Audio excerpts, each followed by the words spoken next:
నీకు మొక్కిన మృక్కుబళ్ళు పట్టుకొని నీ సన్నిధికి వస్తానయ్యా. నీ సంఘం వారి మధ్యన నేను అక్కడ నిలబడి కృతజ్ఞతాస్తుతులు చెప్పుకుంటానయ్యా. హల్లెలూయా.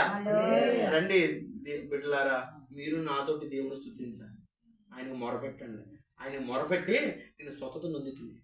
ఆయన మొరపెట్టి నేను లేవనెత్తబడుతుంది. ఆయన మొరపెట్టి నేను కన్నీళ్లు తుడవబడ్డాయి. ఆయన నేను మొరపెట్టాను కాబట్టి నేను చచ్చిపోయి బతికాను. హల్లెలూయా. మీరు ఆ యేసుకి ప్రార్థన చేయండి. జీవితకాలం అంతా ఆయన ప్రేమించండి. జీవితకాలం అంతా హల్లెలూయా.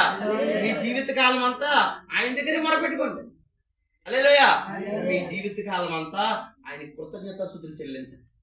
మీ జీవితకాలం అంతా హల్లెలూయా ఆయన రక్షణ పాత్రను పట్టుకొని ప్రకటించండి. ఆయన మొక్కుబడి చెల్లించండి. హల్లెలూయా. దేవుని మహిమ కలుగును గాక.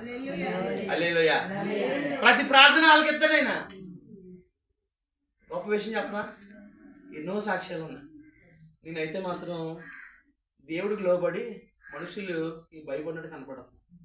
ఎవరు ఏమన్నా నేను నోరేస్తాను. ఒక్కోసారి నోరెత్తాలండి పాస్టర్ గారు తప్పదంటారు దాన్ని. నేను నోరెత్తాను. ఎందుకంటే నేను నోరెత్తితే నా దేవుడికి అవమానం వస్తుంది. నేను సాధువుగానే ఉంటాను. ఎవరైనా నిందేసినా సరే నేను సాధువుగానే ఉంటాను. తిరిగి గొడవ. హల్లెలూయా. ఎందుకో తెలుసా? హల్లెలూయా. ఎందుకంటే నేను అలాగుంటేనే వాళ్ళు నన్ను బాధ పెట్టే వాళ్ళకి ఇసుకొచ్చేసి వాళ్ళే మానేస్తారు. దేవుని మహిమ కలిగిన కాక నేను బ్రతుకు దినాలన్నీ కూడా కృపాక్షేమాలు వస్తాయి. నేను ఆయన నమ్ముకున్నాను, ఆయన వెంబడిస్తాను. దేవుని స్తోత్రం. హల్లెలూయా. దేవుని మహిమ కలిగిన కాక.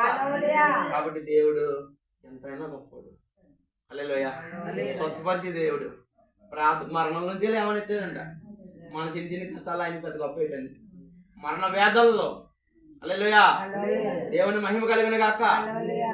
దేవుని స్తోత్రం. కాబట్టి దయచేసి జ్ఞాపకం చేసుకోండి.